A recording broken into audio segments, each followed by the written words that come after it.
ಇವತ್ತು first day Lalbagh show ನಂಗೆ ತುಂಬ ಖುಷಿ ಆಯಿತು. ಮತ್ತು ಈ ಬಿಗ್ ಬಾಸ್ ಸ್ಟೇಜ್ ಹಾಕಿರೋದು ನೋಡಿ, ಆಮೇಲೆ ಚೇರ್, ಆಮೇಲೆ ಸೆಲ್ಫಿ ಕಾಂಟೆಸ್ಟ್ ಇಟ್ಟಿರೋದು ನೋಡಿ ತುಂಬ ಖುಷಿ ಆಯಿತು. ಅಗ್ಲಿ ಪರೀಕ್ಷೆ ಇಟ್ಟಿರೋದು ನೋಡಿ ತುಂಬ ಖುಷಿ ಆಯಿತು. ನಾನು ಸೆಲ್ಫಿ ಟ್ಯಾಗ್ ಮಾಡ್ತೀನಿ ಕಲರ್ಸ್ ಕನ್ನಡ ಪೇಜ್ಗೆ, ನೋಡೋಣ. ಸುದೀಪ್ ಸರ್ನ ಮೀಟ್ ಆಗೋದಕ್ಕೆ ಎಕ್ಸೈಟ್ ಆಗಿದ್ದೀನಿ. ತುಂಬ ಎಕ್ಸೈಟ್ ಆಗಿದ್ದೀನಿ. I am fan of Sudeep sir. ನೋಡೋಣ. ಎವ್ರಿ ಬಿಗ್ ಬಾಸ್ ಸೀಸನ್ ನೋಡ್ಕೊಂಡ್ ಬರ್ತಿದ್ದೀರಾ? ಹಾ, ನೋಡ್ಕೊಂಡ್ ಬರ್ತೀವಿ. ಸೊ ಈ ಏನ್ ಎಕ್ಸ್ಪೆಕ್ಟೇಷನ್ ಇದೆ? ಎಸ್ಪೆಷಲಿ ಡಿಫ್ರೆಂಟ್ ಆಗಿ ಈ ಸರಿ ಮಾಡ್ತಿದ್ದಾರೆ ಇಲ್ಲಿ ಅಗ್ನಿ ಪರೀಕ್ಷೆ ಅಂತೆಲ್ಲ, ನಮ್ಮ ಕಾಮನ್ ಪೀಪಲ್ಗೆ ಎಂಟ್ರಿಯನ್ನ ಕೊಡ್ತಿದ್ದಾರೆ. ಇದ್ರ ಬಗ್ಗೆ ಏನ್ ಹೇಳ್ತೀವಿ? ತುಂಬ ಖುಷಿ ಆಗುತ್ತೆ. ಕಾಮನ್ ಪೀಪಲ್ಲು ಬರ್ತಾ ಇದ್ದಾರೆ. ಆಮೇಲೆ ನೋಡ್ಬೇಕು ಇನ್ನು ಸೆಲೆಬ್ರಿಟೀಸ್ ಯಾರ್ಯಾರು ಬರ್ತಾರೋ, ಅಥವಾ ಇನ್ನು ಯಾವ ಥರ ಜನ ಬರ್ತಾರೆ ನೋಡಿ. ಒಟ್ಟಿನಲ್ಲಿ ಕಾಮನ್ ಪೀಪಲ್ ಕೊಟ್ಟರೆ ಚೆನ್ನಾಗಿರುತ್ತೆ. ನಮ್ಮಂತವ್ರು ನೋಡೋಕೆ ತುಂಬ ಖುಷಿ ಆಗುತ್ತೆ ಅಷ್ಟೇ. ತುಂಬ ಎಕ್ಸೈಟ್ ಆಗಿದ್ದೀರಾ? ತುಂಬ. ಮೇಡಮ್, ಈ ಶೋ ಯಾವಾಗ ನೋಡ್ಬೇಕಂತ ಬಹಳ ಕಾತುರದಿಂದ ಕಾಯ್ತಾ ಇದ್ದೀನಿ. ಸೊ ಸತತ 6ನೇ ಸಾರಿ ನಾನು ಪ್ರಯತ್ನ ಪಡ್ತಾ ಇರೋದು ಬಿಗ್ ಬಾಸ್ ಆಕಾಂಕ್ಷಿಯಾಗಿ.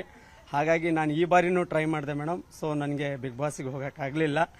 ಯಾಕಂದರೆ ಇವತ್ತು ಸುಮಾರು ದಿನ ನಾನು ಟ್ರೈ ಮಾಡ್ತಾನೆ ಇದ್ದೆ ಮೇಡಮ್. ನನಗೆ ಆಡಿಷನ್ಸ್ ಬಗ್ಗೆ ಸ್ವಲ್ಪ ನನ್ನ ಮೊಬೈಲ್ ಕಳೆದೋಗಿರೋದ್ರಿಂದ ನನಗೆ ಸ್ವಲ್ಪ ಆಡಿಷನ್ಸ್ ಡೇಟು ಅದೆಲ್ಲ ಸ್ವಲ್ಪ ಇದು ವೆರಿವೇಷನ್ ಆಯಿತು ಮೇಡಮ್. ಸೊ ಹಾಗಾಗಿ ನನಗೆ ಈ ಬಾರಿ ಬಿಗ್ ಬಾಸ್ ಟ್ರೈ ಮಾಡೋಕ್ಕಾಗಲಿಲ್ಲ ಮೇಡಮ್. ಇಲ್ಲಿ ಸೆಲ್ಫಿ ತೊಗೊಂಡೆ ಮೇಡಮ್. ಆದರೆ ಮೇಡಮ್, ನನಗೊಂದು ಆಸೆ, ಒಂದಿನ ಇಲ್ಲ ಒಂದಿನ ನಾನು ಬಿಗ್ ಬಾಸಿಗೆ ಹೋಗ್ಬೇಕು ಅನ್ನೋದು ಭಾಳ ಆಸೆ ಮೇಡಮ್. ಇದು 6 ವರ್ಷದ ಕನಸು ಮೇಡಮ್ ನಂದು. ಮೊದಲನೇ ಬಾರಿ ಬಿಗ್ ಬಾಸ್ ಬಗ್ಗೆ ನಾನು ಮಾತಾಡೋಕ್ಕೆ ಇಷ್ಟಪಡ್ತೀನಿ.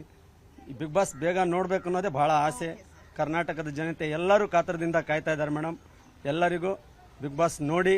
ಬಿಗ್ ಬಾಸ್ ಒಳ್ಳೆ ಸಂದೇಶ ಇದೆ. ಬಿಗ್ ಬಾಸ್ ಬಗ್ಗೆ ಯಾರು ಬೇರೆ ಥರ ತಿಳ್ಕೊಬೇಡಿ.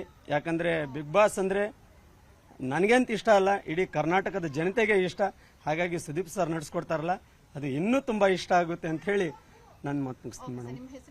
ಮೇಡಮ್, ನನ್ನ ಹೆಸರು ವಿಶಾಲ್ ನಾಯ್ಕ್, ಹೂವಿನಡಗಲಿ ತಾಲೂಕು, ವಿಜಯನಗರ ಜಿಲ್ಲೆ ಮೇಡಮ್. ಗೋವಿಂದಪುರ ತಾಂಡ ನಂಬರ್ 1 ಬಂದೀನಿ ಮೇಡಮ್. ಇವತ್ತು ಬೆಳಗ್ಗೆ ಅಗ್ನಿ ಪರೀಕ್ಷೆ ಅಂತೇಳಿ ನಾನು ಮೊಬೈಲಲ್ಲಿ ಸೋಷಿಯಲ್ ಮೀಡಿಯಾದಲ್ಲಿ ನೋಡ್ಕೊಂಡು ಬಂದೆ ಮೇಡಮ್. ಸೊ ಹಾಗಾಗಿ ಬಿಗ್ ಬಾಸ್ ಎಲ್ಲರೂ, ಕರ್ನಾಟಕದ ಜನ ಎಲ್ಲರೂ ಇಷ್ಟಪಡ್ತಾರೆ ಮೇಡಮ್. ಎಲ್ಲರೂ ನೋಡ್ತಾರೆ. ಮತ್ತೊಮ್ಮೆ ಸುದೀಪ್ ಅವರಿಗೆ ನಮಸ್ಕಾರ. ನನಗೂ ಕೂಡ ಬಿಗ್ ಬಾಸ್ ನೋಡೋ ಅವಕಾಶ ಮಾಡಿಕೊಡ್ಲಿ ಅಂತ ಕೇಳ್ಕೊತೀನಿ.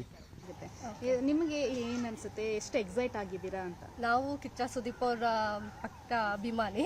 ಅವ್ರ ಕಂಡ್ರೆ ನಮಗೆ ತುಂಬಾ ಇಷ್ಟ. ಅವ್ರ ಆಕ್ಟಿಂಗ್ ಆಗಲಿ ಎಲ್ಲ, ಅವ್ರನ್ನ ಡೈರೆಕ್ಟ್ ಆಗಿ ನೋಡಬೇಕು ಅನ್ನೋದು ನಮ್ದು ಒಂದು ದೊಡ್ಡ ಆಸೆ ಇದೆ, ಕನಸು. ಅದು ಆ ಥರ ಅವಕಾಶ ಸಿಕ್ಕಿದ್ರೆ ನಮ್ಗೆ ತುಂಬ ಎಕ್ಸೈಟ್ ಆಗುತ್ತೆ, ತುಂಬ ಖುಷಿ ಆಗುತ್ತೆ. ಹಾಗೆ ಬಿಗ್ ಬಾಸ್ ಎಲ್ಲ ನೋಡ್ತೀವಿ, ಚೆನ್ನಾಗಿದೆ. ಬಟ್ ಅದರಲ್ಲೂ ಇನ್ನೂ ಸ್ವಲ್ಪ ಏನಾದರೂ ಇನೋವೇಟಿವ್ ಆಗಿ ಜನಕ್ಕೆ ಒಂದು ಒಳ್ಳೆ ಸಂದೇಶ ತಲುಪೋ ಥರ ಥೀಮಲ್ಲಿ ಇಟ್ಕೊಂಡು ಮಾಡಿದ್ರೆ ಇನ್ನೂ ಚೆನ್ನಾಗಿರುತ್ತೆ. Okay madam. ನಿಮ್ಮ ಹೆಸರು ಮೇಡಮ್? ಚೈತ್ರ. Thank you.